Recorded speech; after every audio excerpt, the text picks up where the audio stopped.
आज black and white की शुरुआत हम इन तस्वीरों से करना चाहते हैं जिनमें आपको उम्मीदों की भीड़ नजर आएगी और ये उम्मीद है सरकारी नौकरी पाने की। इसी साल उत्तर प्रदेश पुलिस में सिपाही की भर्ती की जिस परीक्षा को सरकार ने क्वेश्चन पेपर लीक होने के बाद रद्द कर दिया था, आज सिर्फ 6 महीने के बाद उसी परीक्षा का पहला दिन था और आज पहले ही दिन लगभग 10 लाख युवा ये परीक्षा देने के लिए पहुंचे और कुल 5 दिनों में तक चलने वाली इस परीक्षा में 48 लाख से ज्यादा युवा शामिल होंगे। यह परीक्षा 5 दिन तक चलेगी और इसमें 48 लाख युवा परीक्षा केंद्रों पर पहुंचेंगे अपनी किस्मत आजमाने के लिए। इसी साल आपको याद होगा 17 और 18 फरवरी को जब इस परीक्षा का क्वेश्चन पेपर लीक हुआ था, तब पूरे उत्तर प्रदेश में लाखों छात्रों ने आंदोलन किया था और उस समय हमने भी इन युवाओं की आवाज सरकार तक पहुंचाई थी, जिसके बाद यह परीक्षा रद्द हो गई थी।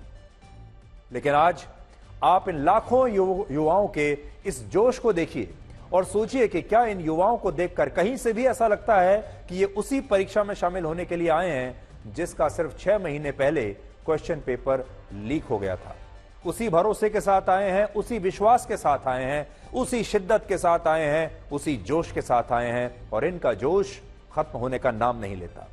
इन युवाओं का ये जोश और उनका ये जुझारूपन बताता है कि जब हमारे देश में इतनी सारी परीक्षाओं के क्वेश्चन पेपर लीक हुए, तब भी ये युवा हतोत्साहित नहीं हुए और इन्होंने हार नहीं मानी। और आज आप खुद देखिए कि ये कैसे ट्रेनों और बसों में भर भर कर, जहां पर एक पैर रखने की जगह नहीं है, कैसे संघर्षों के साथ ये अपने परीक्षा केंद्रों तक पहुंच रहे हैं। और आपको इन तस्वीरों में भीड़ नजर आएगी, लेकिन हमें इन तस्वीरों में उम्मीदों का सैलाब नजर आ रहा है, जिसमें ये युवा इस देश की व्यवस्था से नाराज होते हुए भी सरकारी नौकरी पाने के अपने मौके को गंवाना नहीं चाहते और पूरी शिद्दत से इसके लिए प्रयास कर रहे हैं, जबकि इन्हें पता है कि इन सरकारी नौकरियों में सक्सेस रेट बहुत कम है।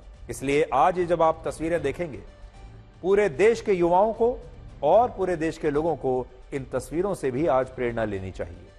ये भर्तियां पुलिस कांस्टेबल के जिन 60,000 पदों के लिए हो रही हैं, उनके लिए 48 लाख से ज्यादा युवाओं ने आवेदन किया है। यानी पुलिस कांस्टेबल की एक नौकरी पर 80 युवा लाइन में खड़े हैं। एक नौकरी पर 80 लोग और इन 80 में से किसी एक को यह पुलिस कांस्टेबल का पद मिलेगा और 48 लाख युवाओं में से सिर्फ 60,000 युवा यानी 1.3% युवाओं को ही यह नौकरी मिलेगी और बाकी के 98.7% युवा अपने प्रयास में असफल होने वाले हैं। लेकिन इसके बावजूद ये छात्र ट्रेनों और बसों में भीड़ के बीच दबकर भी परीक्षा केंद्रों तक पहुंच रहे हैं और आज भी परीक्षा देने के बाद इन लोगों ने अपने परिवार से और अपने दोस्तों को खुशी खुशी पूरी उम्मीद के साथ ये बताया होगा कि उनका आज का एग्जाम कैसा गया। और कोई भी युवा शायद इन तकलीफों की बात नहीं करेगा, इस भीड़ की बात नहीं करेगा, इस संघर्ष की बात नहीं करेगा। असल में स्थिति को देखकर ऐसा लगता है कि हमारी पूरी व्यवस्था ऐसी है कि जैसे वो इन युवाओं को रोकना चाहती है और उन्हें हतोत्साहित भी करती है, लेकिन ये युवा फिर भी अपनी तरफ से पूरी कोशिश कर रहे हैं क्योंकि इन्हें हर कीमत पर सरकारी नौकरी चाहिए।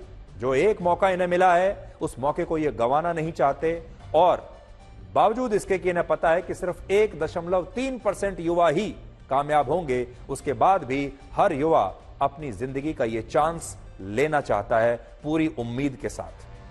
इससे यह पता चलता है कि हमारे देश में आज भी सरकारी नौकरियों के आकर्षण के सामने बाकी नौकरियों की चमक बहुत फीकी है। उत्तर प्रदेश में पुलिस कांस्टेबल की जिन 60,000 नौकरियों के लिए 48 लाख युवा परीक्षा दे रहे हैं, उनमें लगभग 42 लाख युवा उत्तर प्रदेश से हैं, 2,70,000 बिहार से हैं, राजस्थान से 97,000 हैं, मध्य प्रदेश से 98,000 हैं और हरियाणा से 74,000 युवा ये परीक्षा दे रहे हैं।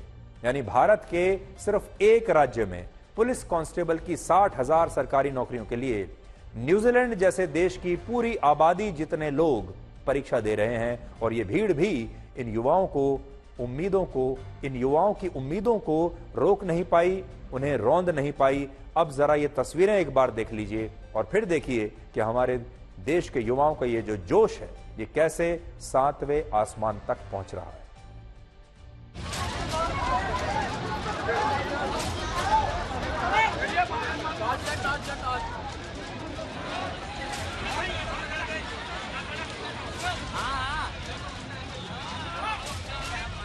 बहुत होता है ना, जाते हैं हम जो वहाँ पे इसने भीड़ भाड़ हो जहाँ, वहाँ पर फिर कुछ फायदा नहीं हो वहाँ पे जाके हमारा। अब यहाँ पर आए हैं आगरा।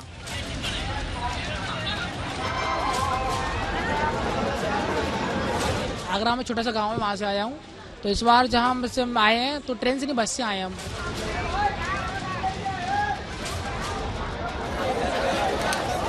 बस से आए फ्री हैं बच्चों के लिए। यहाँ पर बच्चों के लिए सुविधा नहीं है, ये प्रशासन को करनी चाहिए तो इसकी बच्चों के लिए सुविधा।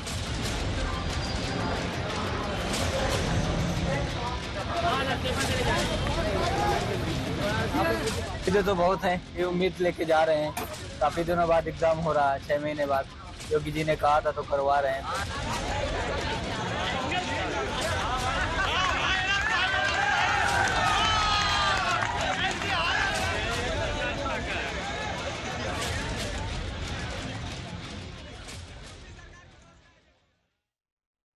कहते हैं कि किसी मकसद के लिए खड़े होना हो तो एक पेड़ की तरह खड़े होना चाहिए, और गिरो तो बीज की तरह गिरो, ताकि दोबारा उगकर उसी मकसद के लिए जंग कर सको। और ये युवा भी उसी बीज की तरह है जो इस परीक्षा का एक बार क्वेश्चन पेपर लीक होने के बाद भी फिर से खड़े हुए हैं और फिर से एक बीज की तरह फिर से संघर्ष करेंगे और एक पेड़ की तरह बनकर उभरेंगे। हालांकि इस भीड़ में आज आपको हमारे देश की बेरोजगारी भी बहुत साफ साफ दिखाई देगी। बहुत सारे लोग ये कहेंगे कि मैं इसे जोश कह रहा हूं, मैं इसे शिद्दत का नाम दे रहा हूं, मैं इन युवाओं की तारीफ कर रहा हूं। लेकिन एक दूसरा पहलू ये भी है, ये जोश तो ठीक है लेकिन ये इनकी मजबूरी भी है। जाएं तो जाएं कहां। और ये सारे जो युवा हैं एक तरीके से मजबूर भी हैं। और अगर आप देखेंगे जो इनका जो जोश आपको दिखाई दे रहा है, जो आपको ये दिख रहा है, ये असल में मजबूरी और जोश का एक कॉम्बिनेशन है। और ये जो बेरोजगारी है, आज आप इस बेरोजगारी को जरा कुछ आंकड़ों से समझिए। जनवरी 2018 में जब उत्तर प्रदेश ने पुलिस कांस्टेबल के 41,520 पदों पर भर्तियां निकाली थी 2018 में, तब 17 लाख युवाओं ने इसके लिए आवेदन दिया था। और तब पुलिस कांस्टेबल की एक नौकरी के लिए 41 युवाओं के बीच मुकाबला था, यानी 41 में से एक को पुलिस की ये नौकरी मिलेगी। इसके बाद 2019 में जब पुलिस कांस्टेबल के 49,568 पदों पर भर्ती परीक्षा हुई, तब 19,38,000 युवाओं ने यह परीक्षा दी। और तब पुलिस कांस्टेबल की एक नौकरी के लिए 39 युवा लाइन में लगे थे। लेकिन आज पुलिस कांस्टेबल के 60,244 पदों के लिए 48 लाख से ज्यादा युवाओं ने आवेदन किया है। और अब पुलिस कांस्टेबल की एक नौकरी के लिए, एक पद के लिए 80 युवाओं के बीच मुकाबला है। एक नौकरी के लिए 80 युवा लाइन में लगे हैं और उनमें से एक को नौकरी मिलेगी। इससे यह पता चलता है कि जिस नौकरी के लिए आज से 6 साल पहले 40 युवा लाइन लगाकर खड़े थे, अब उसी एक नौकरी के लिए 80 युवा लाइन लगाकर खड़े हैं। और इससे यह पता चलता है कि हमारे देश में युवाओं के बीच बेरोजगारी बढ़ी है। आंकड़े झूठ नहीं बोलते, आंकड़े आपके सामने हैं। अब आप खुद देख लीजिए, बेरोजगारी पहले के बराबर है, पहले से कम हुई है या पहले से ज्यादा है। और यह बेरोजगारी खास तौर पर उन युवाओं के बीच है जो स्किल्ड नहीं है और जो नॉन टेक्निकल जॉब्स करना चाहते हैं।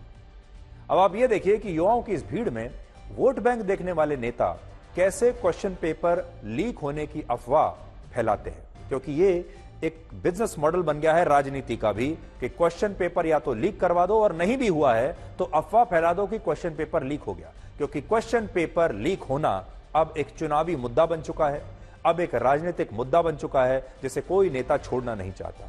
हमारे देश में क्वेश्चन पेपर लीक होने का मुद्दा अब इतना बड़ा हो चुका है कि अब राजनीतिक पार्टियों के मुंह पर इसका खून लग चुका है। और आज भी इस मामले में कुछ नेताओं ने यह अफवाह फैलाने की कोशिश की कि ये क्वेश्चन पेपर भी लीक हो गया और इनमें समाजवादी पार्टी के नेता और उत्तर प्रदेश के एक पूर्व मंत्री यासर शाह पर आरोप है कि उन्होंने परीक्षा से पहले इसका क्वेश्चन पेपर लीक होने की अफवाह फैलाकर छात्रों को उकसाने की कोशिश की और इस मामले में अब उनके खिलाफ एफआईआर भी दर्ज हो चुकी है।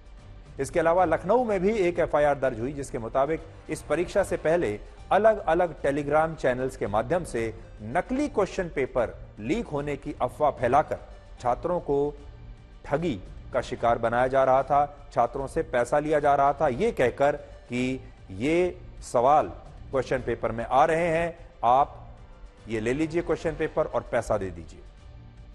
पिछली बार जब इस परीक्षा का क्वेश्चन पेपर लीक हुआ था तब कई परीक्षा केंद्रों पर गड़बड़ियों की शिकायत थी, लेकिन इस बार परीक्षा केंद्रों पर पुलिस के बड़े बड़े अधिकारियों को तैनात किया गया है और सभी परीक्षा केंद्रों पर छात्रों के हाथ के कलावे और लड़कियों के बालों का जूड़ा तक और उनके जूते तक उतरवाकर इस बार चेकिंग हो रही है।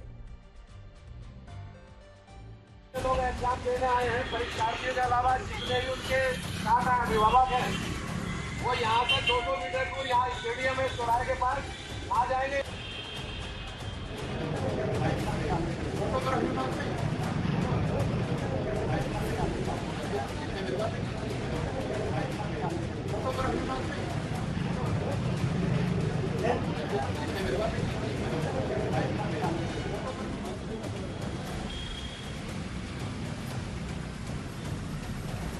आप देख सकते हैं कि ये मेरठ का आरजी इंटर कॉलेज है जहां पर ये सेंटर है और सेंटर पर तमाम आपको मैं दिखाना चाहूँगा कि किस तरीके से यहाँ पर अब परीक्षार्थी यहाँ परीक्षा देने के लिए आए हैं। आपको मैं दिखाना चाहूँगा कि ये कलावे को भी यहाँ काटा जा रहा है कि उसमें भी कोई मतलब कोई ऐसी चीज़ ना अंदर जा सके जिससे कोई परेशानी हो।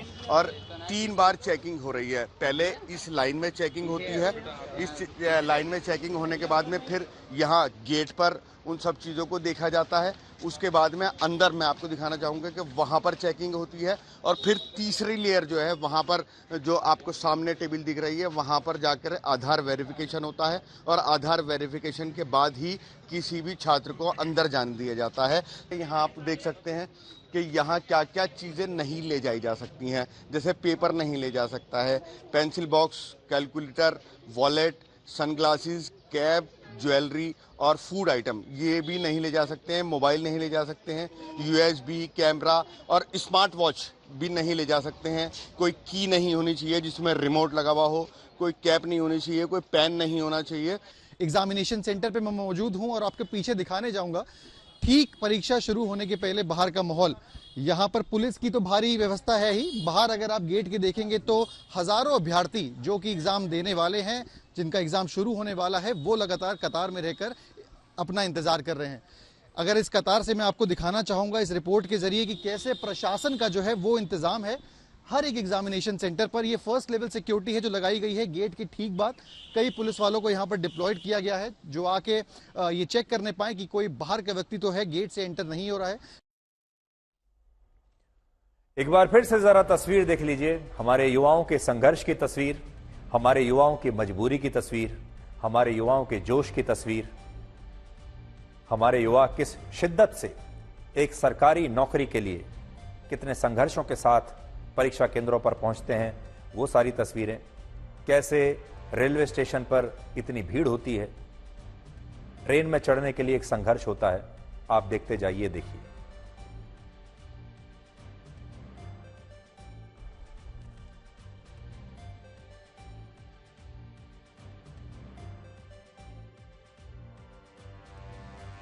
तो आज इन सारे युवाओं के इस जोश को हम सलाम करना चाहते हैं, इन्हें बेस्ट ऑफ लक कहना चाहते हैं कि इनकी परीक्षा अच्छी हो।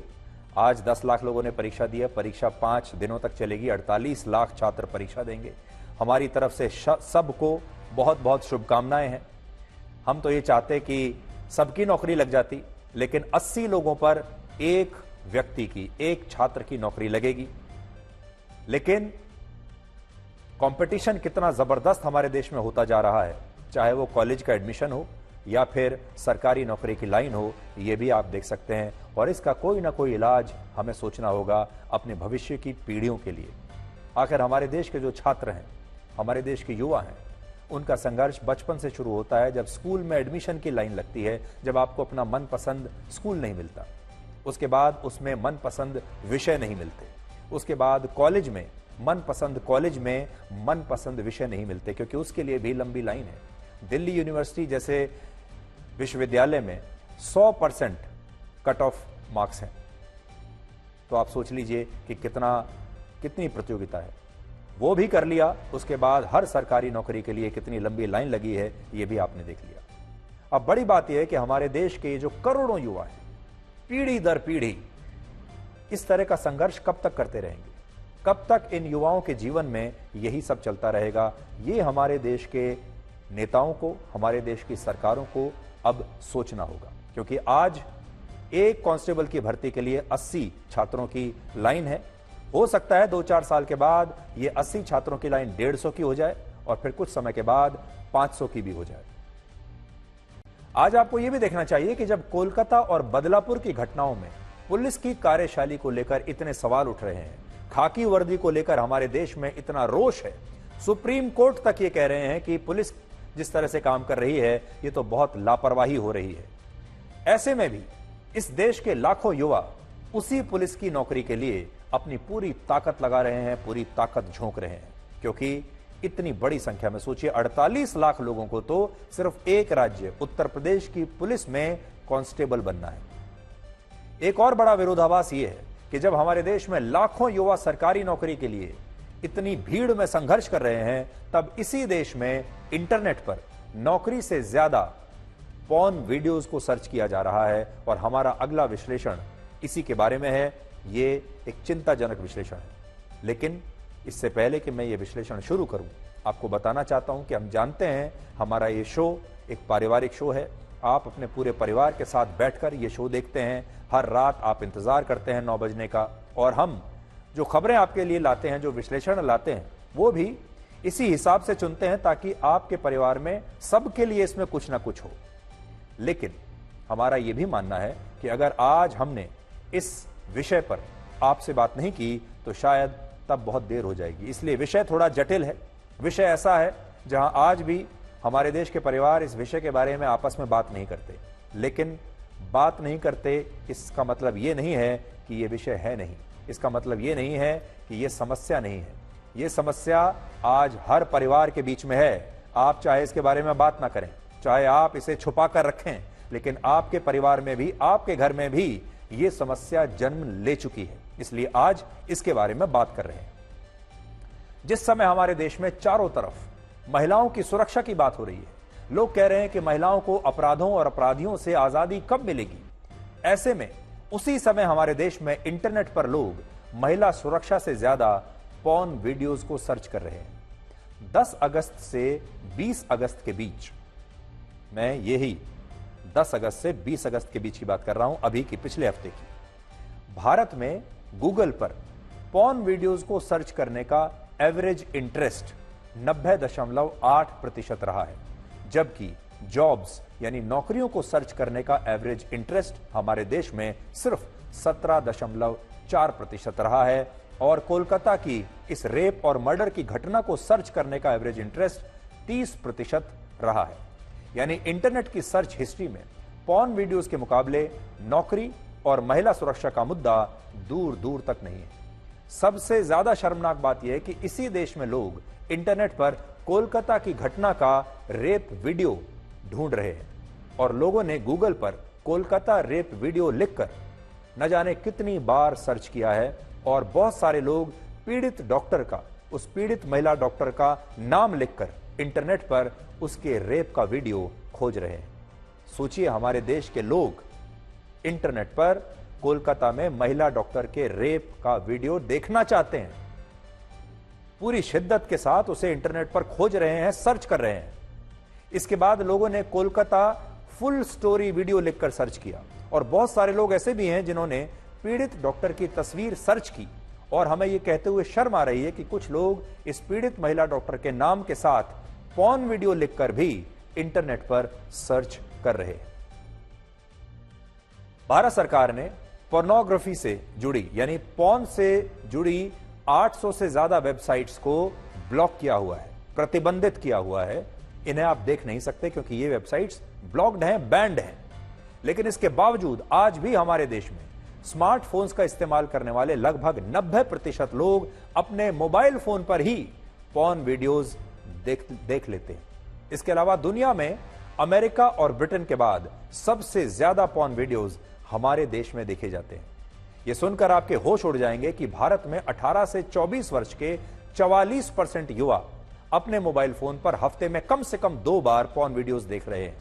इसके बाद 25 से 34 वर्ष के 41%, 35 से 44 वर्ष के 6% और 45 से 54 वर्ष के 3% लोग हमारे देश में पॉर्न वीडियोस देख रहे हैं।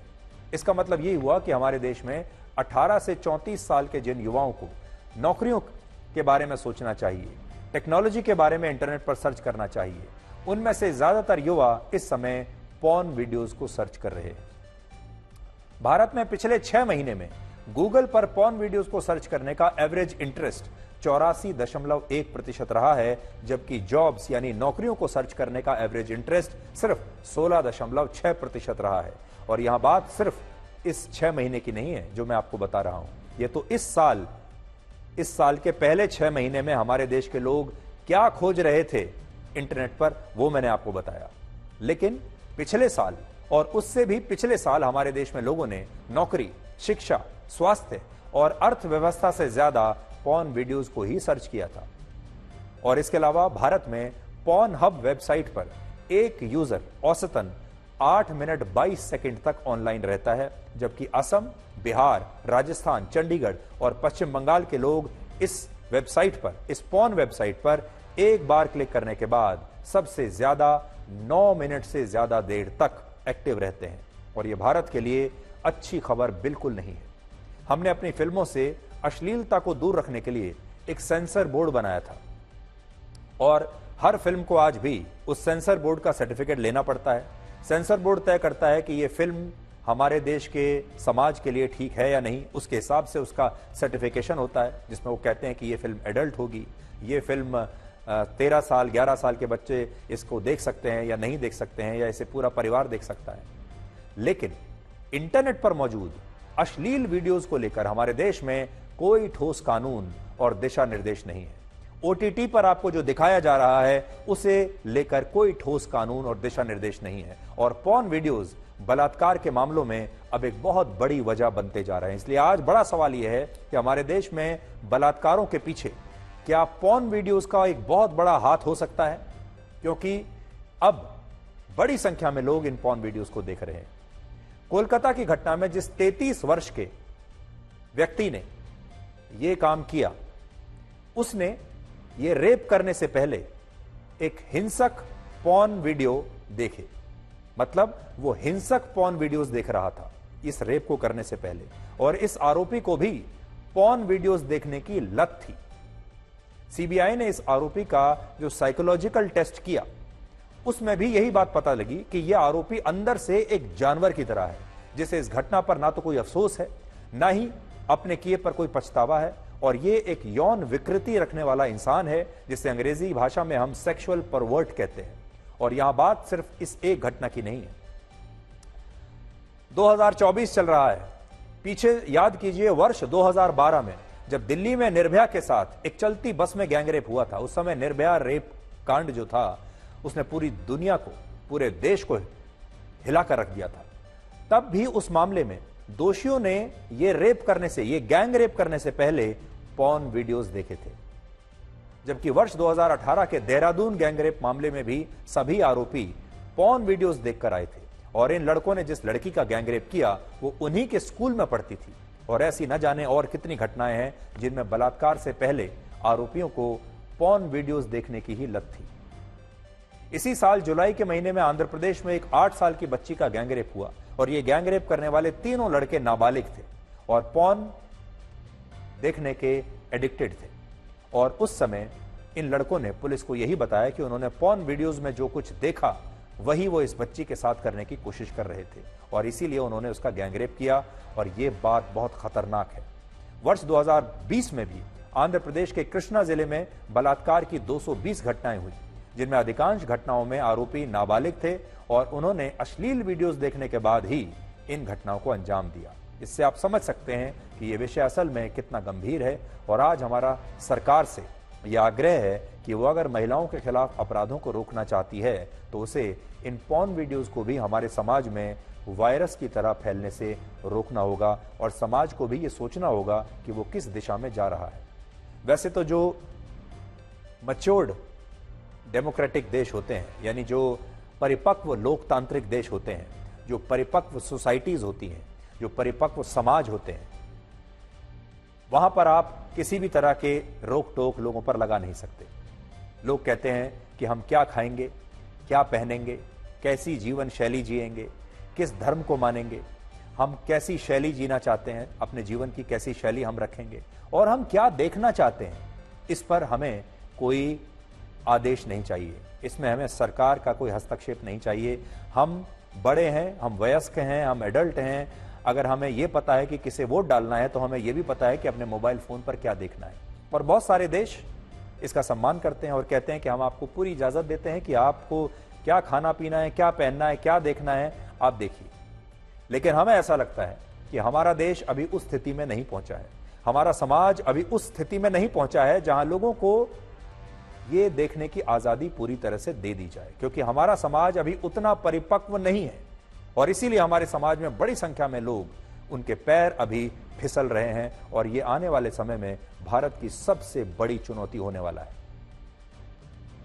इसलिए आपको आज ये सोचना होगा कि अगर आप एक ऐसे टैक्सी में बैठते हैं, एक महिला एक टैक्सी में बैठती है, एक कैब में बैठती है और कैब में बैठने से पहले अगर कैब का ड्राइवर पॉर्न वीडियोस देख रहा है तो क्या होगा।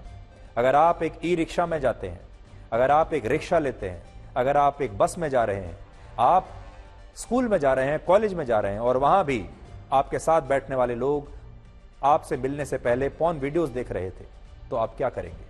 आपके घर में जो आपके आसपास स्टाफ काम करता है, अगर वो ये काम कर रहा है तो सोचिए, आजकल आपने जितने भी ये मामले देखे होंगे, डॉक्टर ऑन ड्यूटी अस्पताल में वो सेफ नहीं है, स्कूल में अगर आप बच्चियों को भेजें वो सेफ नहीं है, कॉलेज में बच्चियों को भेजें वो सेफ नहीं है, अगर आप उन्हें बस में भेजें, ट्रेन में भेजें, अगर आप उन्हें बाजार भेजें, कहीं भी सेफ नहीं है। इसका कोई ना कोई उपाय हमें सोचना होगा।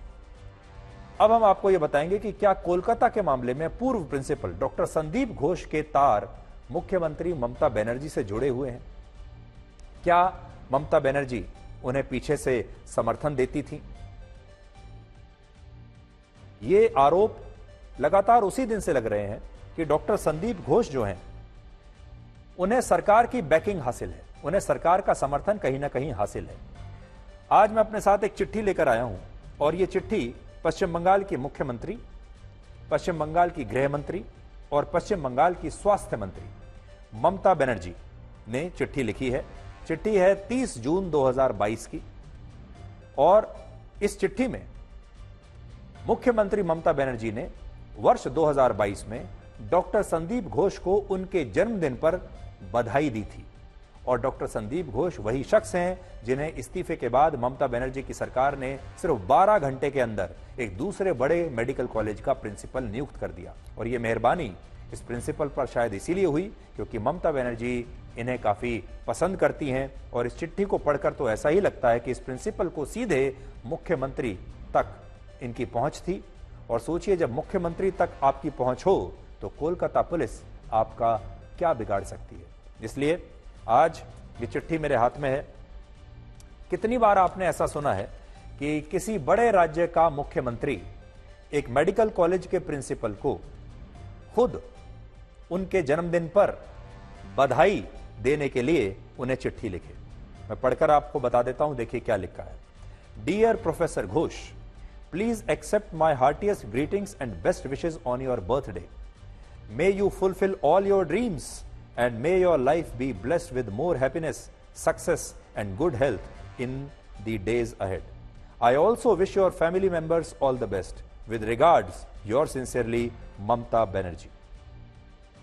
तो कितने किस्मत वाले हैं कि उनके जन्मदिन पर पश्चिम बंगाल की मुख्यमंत्री उन्हें चिट्ठी लिखती हैं और कहती हैं कि मेरी शुभकामनाएं आपके जन्मदिन पर और वो ये प्रार्थना कर रही हैं उनके जन्मदिन पर कि उनके सारे सपने पूरे हो जाएं।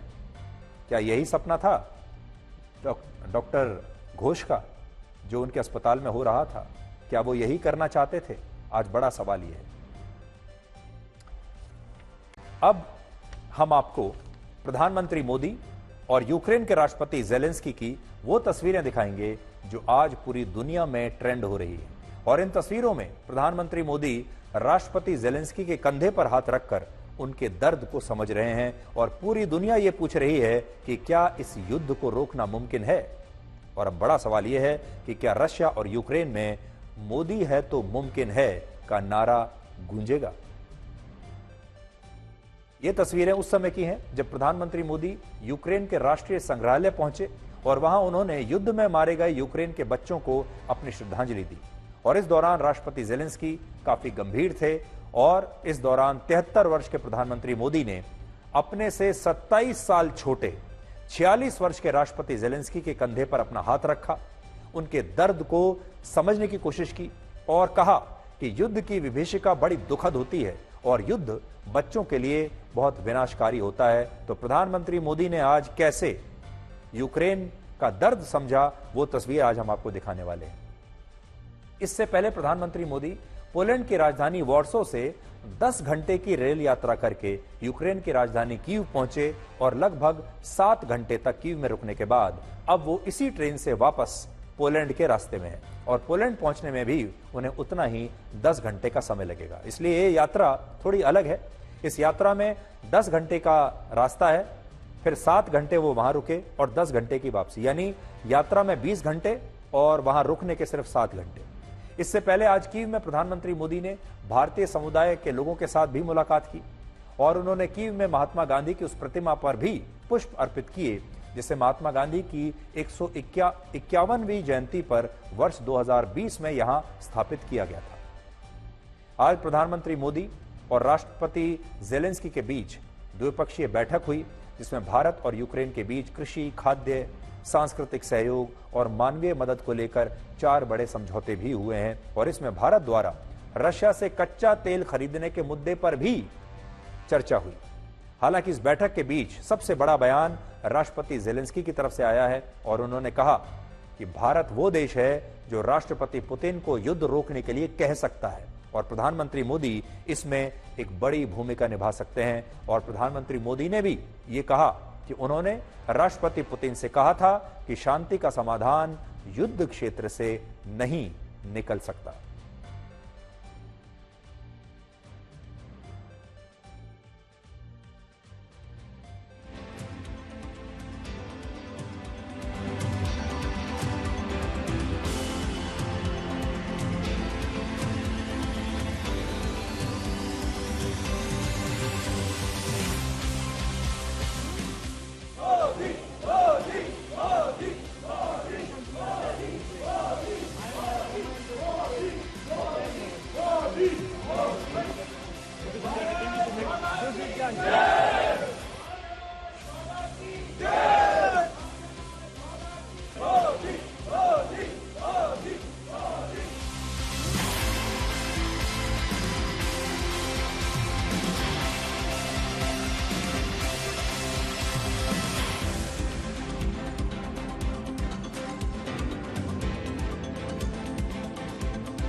कि शांति के हर प्रयास में भारत अपनी सक्रिय भूमिका निभाने के लिए तैयार है।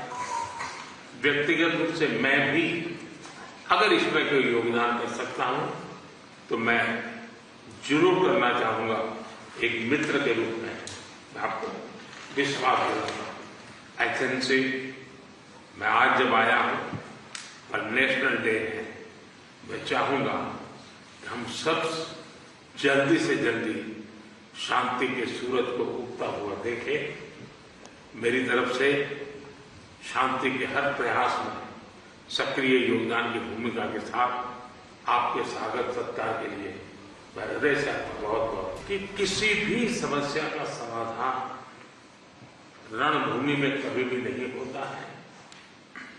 समाधान का रास्ता बातचीत से ही निकलता है, डायलॉग से निकलता है, डिप्लोमेसी से निकलता है। और हमने बिना समय गंवाए उस दिशा में आगे बढ़ना चाहिए। इस प्रकार की मदद की आवश्यकता होगी। भारत हमेशा हमेशा आपके साथ खड़ा रहेगा और 2 कदम आगे चलेगा। हम बहुत ही कन्विक्शन के साथ युद्ध से दूर रहे हैं, लेकिन इसका मतलब ये नहीं है कि हम तटस्थ थे, हम न्यूट्रल नहीं थे। हम पहले दिन से ही पक्षकार रहे हैं और हमारा पक्ष है शांति का। India will play this role. I think that India began to recognize that this is not just conflict, this real war of one man, and his name is Putin, against whole country, which name is Ukraine. And you're a big country, you have big influence, and you can stop Putin, and you can stop and hold his economy. तो देखिए, राष्ट्रपति Zelensky कह रहे हैं कि भारत एक बड़ा देश है और भारत के अंदर इतनी ताकत है कि वो राष्ट्रपति पुतिन से बात कर सकता है और इस युद्ध को रुकवा सकता है। लेकिन आज ये जो तस्वीरें आप देख रहे हैं, ये पूरी दुनिया में ट्रेंड हो रही हैं और पूरी दुनिया के बड़े बड़े नेता, बड़े बड़े देशों के राष्ट्राध्यक्ष आज इन तस्वीरों को देख रहे हैं और सोच रहे हैं कि शायद वहां कुछ बड़ा होने वाला है। और इन तस्वीरों से जो आपको समझ में आएगा वो ये कि प्रधानमंत्री मोदी राष्ट्रपति ज़ेलेंस्की से 27 साल बड़े हैं, उनसे कहीं ज्यादा उन्होंने दुनिया देखी है। और जब आज उन्होंने उन्हें गले लगाया, उनके कंधे पर हाथ रखा, तो ऐसे में राष्ट्रपति ज़ेलेंस्की को क्या चाहिए? उन्हें चाहिए हमदर्दी, उन्हें चाहिए कि कोई उनका दर्द समझ सके, उनके दर्द की कहानी को कम से कम कोई एक बार बैठकर सुन तो ले। उन्हें समर्थन चाहिए और उन्हें मदद चाहिए, और प्रधानमंत्री मोदी ये सारी चीजें उन्हें देने में सक्षम है। वो मदद भी दे सकते हैं, समर्थन भी दे सकते हैं, उनके दर्द को समझ भी सकते हैं और उन्हें अपनी हमदर्दी भी दे सकते हैं। और आज उन्होंने कह भी दिया कि हम इस युद्ध में न्यूट्रल नहीं थे, हम शांति के पक्ष में थे, हम शांति के साथ खड़े हैं। आज संयुक्त राष्ट्र के महासचिव ने भी ये उम्मीद जताई कि प्रधानमंत्री मोदी की यूक्रेन यात्रा रशिया और यूक्रेन के बीच चल रहे युद्ध को खत्म करने में योगदान देगी। और इसी तरह का बयान राष्ट्रपति ज़ेलेंस्की ने भी दिया, जिसके बाद अब बड़ा सवाल यही है कि क्या मोदी इस युद्ध को रुकवा सकते हैं और क्या यह मुमकिन हो सकता है। यानी हमारे देश में तो आप अक्सर ये नारा सुनते हैं, मोदी है तो मुमकिन है, लेकिन क्या रशिया और यूक्रेन में भी मोदी है तो मुमकिन है का नारा गूंजेगा? क्या मोदी ये मुमकिन कर सकते हैं? असल में दुनिया के बड़े बड़े देशों में भारत अकेला ऐसा देश है जो इस युद्ध में रशिया और यूक्रेन के बीच एक मध्यस्थ की भूमिका निभाने की स्थिति में है।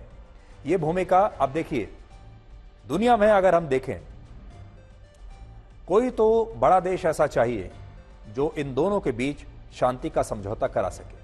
उस स्थिति में कौन कौन नजर आता है? यह भूमिका चीन निभा सकता था, लेकिन निभा नहीं सकता क्योंकि चीन पर पश्चिमी देश और यूक्रेन को भरोसा नहीं है, चीन पर अमेरिका को भरोसा नहीं है, चीन पर नेटो देशों को भरोसा नहीं है, और खुद ज़ेलेंस्की चीन की बात नहीं मानेंगे। और यह भूमिका अब अमेरिका भी नहीं निभा सकता क्योंकि अमेरिका की रशिया से दुश्मनी है और राष्ट्रपति पुतिन कभी भी अमेरिका की मध्यस्थता को स्वीकार नहीं करेंगे। ऐसे में भारत अकेला ऐसा देश है और प्रधानमंत्री मोदी एक ऐसे वैश्विक नेता हैं जो यूक्रेन और रशिया दोनों से बात करके इस युद्ध को रुकवाने में बड़ी भूमिका निभा सकते हैं या एक शांति समझौता दोनों के बीच करा सकते हैं। अब हम ईव से आपको आपके दफ्तर और घर में लाना चाहते हैं और एक कहानी आपको बताना चाहते हैं जो आपके दफ्तर और घर के बीच की कहानी है। इसलिए अब हम दफ्तर और घर के बीच खींची गई उस लाइन के बारे में आपको बताएंगे जिसे ऑस्ट्रेलिया में एक नए कानून से और ज्यादा बड़ा कर दिया गया है, गहरा कर दिया गया है और इसका नाम है राइट टू डिस्कनेक्ट। यह कानून कहता है कि ऑफिस आवर्स के बाद आपकी कंपनी या आपके बॉस और आपके मैनेजर आपसे कोई काम नहीं करा सकते। अगर आपकी शिफ्ट खत्म हो चुकी है तो इसके बाद आपको अपनी कंपनी के मैसेजेस और ईमेल्स को पढ़कर उनका जवाब देने की आवश्यकता नहीं है और ना ही आपको इसके लिए कोई भी कंपनी या खुद सरकार मजबूर कर सकती है। यानी एक बार आप अपनी शिफ्ट खत्म करके दफ्तर से बाहर निकल गए तो आपकी कंपनी, आपके बॉस, आपके मैनेजर या आपके सीनियर्स आपको फोन नहीं कर सकते, आपको मेल नहीं कर सकते और आपसे किसी भी तरह का संपर्क स्थापित नहीं कर सकते और अगर करते भी हैं तो आप उसका जवाब देने के लिए बाध्य नहीं है। अब कोई भी आपका बॉस आपसे यह नहीं कह सकता फोन करके जब आप घर पहुंच चुके हैं कि अभी आप वापस आ जाइए। यानी आप तभी तक किसी भी कंपनी के कर्मचारी रहते हैं जब तक आप उस कंपनी में अपनी शिफ्ट के दौरान काम कर रहे हैं, लेकिन इसके बाद यह आपका मौलिक अधिकार है कि आप उस काम से, उस कंपनी से, अपने दफ्तर से खुद को डिस्कनेक्ट कर लें और अपनी नौकरी की जिम्मेदारी से आप उसके बाद मुक्त हो जाते हैं। ऑस्ट्रेलिया में यह कानून 26 अगस्त से लागू होगा, यानी अब से 2-3 दिन के बाद, और यह कानून कहता है कि हर कर्मचारी को यह पूरा अधिकार होना चाहिए कि वो अपने काम के घंटों के बाद दफ्तर से आए फोन कॉल्स या ईमेल्स का जवाब ना दे और किसी भी कर्मचारी का इस आधार पर आकलन नहीं होना चाहिए कि उसने अपने शिफ्ट के बाद वर्चुअल मीटिंग्स में हिस्सा क्यों नहीं लिया, क्योंकि आजकल वर्क फ्रॉम होम भी चल रहा है। यूरोप के कई देशों में ऐसा कानून पहले से ही है। हमारे देश में भी साल 2018 में इस तरह का बिल संसद में आया था, हालांकि यह प्राइवेट मेंबर बिल था जिस पर कोई चर्चा तब नहीं हुई थी। आजकल नौकरियों में कितनी ही बार ऐसा होता है कि आपका काम शिफ्ट से भी आगे चला जाता है। आपकी शिफ्ट समाप्त हो चुकी है लेकिन फिर भी आप दफ्तर में हैं या बाहर जहां भी आप हैं, आप अपनी शिफ्ट के बाद भी काम कर रहे हैं, ओवर टाइम कर रहे हैं। यहां तक कि ज्यादातर कंपनियां और वहां काम करने वाले बॉस यही मानते हैं कि आप अपनी शिफ्ट के बाद भी उनके काम के लिए हमेशा उपलब्ध रहेंगे और उन्हें आप कभी मना नहीं करेंगे। चाहे वो कभी भी किसी भी वर्चुअल मीटिंग के लिए आपको बुला सकते हैं, कभी भी कोई ईमेल आपको भेज सकते हैं जिसका जवाब आपको देना होगा। उस ईमेल में कभी भी आपसे कोई डेटा या आपसे कोई जानकारी मांगी जा सकती है जो आपको उपलब्ध करानी है।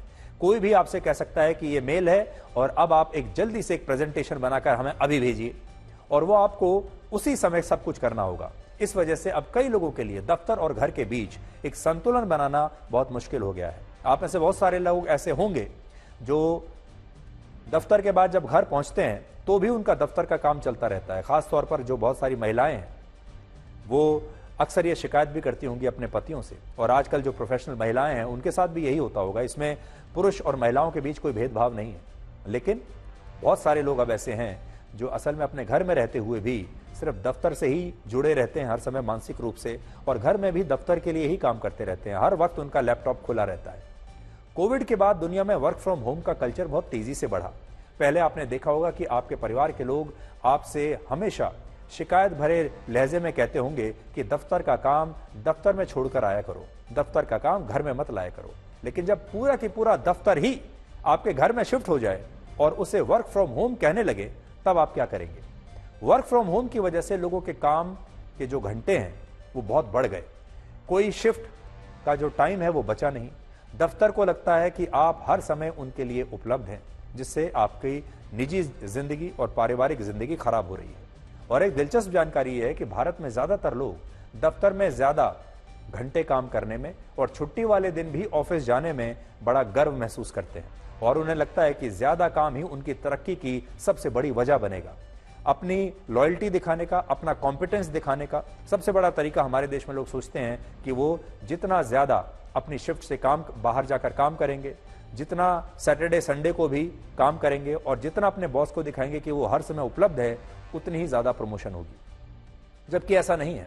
एक स्टडी कहती है कि तय घंटे से ज्यादा काम करने पर कोई भी व्यक्ति प्रोडक्टिव नहीं रहता। यानी आप वैसे चाहें तो 12-15 घंटे रोज काम कर सकते हैं, लेकिन आपकी प्रोडक्टिविटी खराब हो जाएगी। आपने कई बार लोगों को कहते सुना होगा कि वो काम के बोझ के मारे हैं, लेकिन क्या आप जानते हैं कि ये काम का बोझ पूरी दुनिया में हर साल करीब 19 लाख लोगों की मौत का कारण बन रहा है। ज्यादा काम करने से भी लोगों की मौत हो रही है और ये बात विश्व स्वास्थ्य संगठन और इंटरनेशनल लेबर ऑर्गेनाइजेशन की एक स्टडी में पता चली। इस स्टडी के मुताबिक वर्ष 2016 में पूरी दुनिया में 19 लाख लोग काम के दौरान पैदा होने वाली परेशानियों की वजह से मर गए।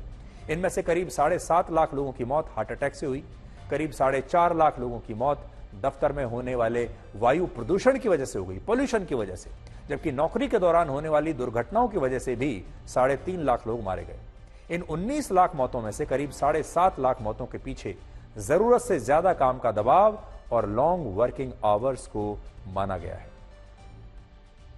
तो आज हम आपसे यही कहना चाहेंगे कि अपने दफ्तर और अपने घर के बीच एक संतुलन बनाकर रखिए। अपने प्रोडक्टिविटी को, अपने योगदान को इतना बढ़ाइए अपने दफ्तर में, अपने कौशल को इतना ज्यादा अच्छा बनाइए, अपने स्किल्स को इतना ज्यादा शार्प कीजिए कि आपका दफ्तर, आपकी कंपनी, अगर आप 8-9 घंटे की भी शिफ्ट करते हैं, उसी में आप इतना काम करके उन्हें दे दें कि वो इसी से खुश रहें और आप अपने दफ्तर में अपनी शर्तों के साथ काम कर सकें। आप ये कह सकें कि दफ्तर के बाद एक बार अगर मैं घर आ गया तो मुझे फोन ना कीजिए और मुझे ईमेल्स करके मुझसे कोई जानकारी या डेटा भी मत मांगिए। बहुत सारे देशों में कानून बन चुके हैं, अब हो सकता है कि भारत में भी बहुत जल्द ऐसा कानून आए। हमारे देश के सांसदों को इसके बारे में सोचना चाहिए कि वो एक ऐसा कानून, एक ऐसा बिल संसद में लेकर आए। रिश्ते निभाना सबसे मुश्किल काम है, क्योंकि कुछ रिश्ते हैं इसलिए लोग चुप हैं और कुछ चुप हैं इसलिए रिश्ते हैं।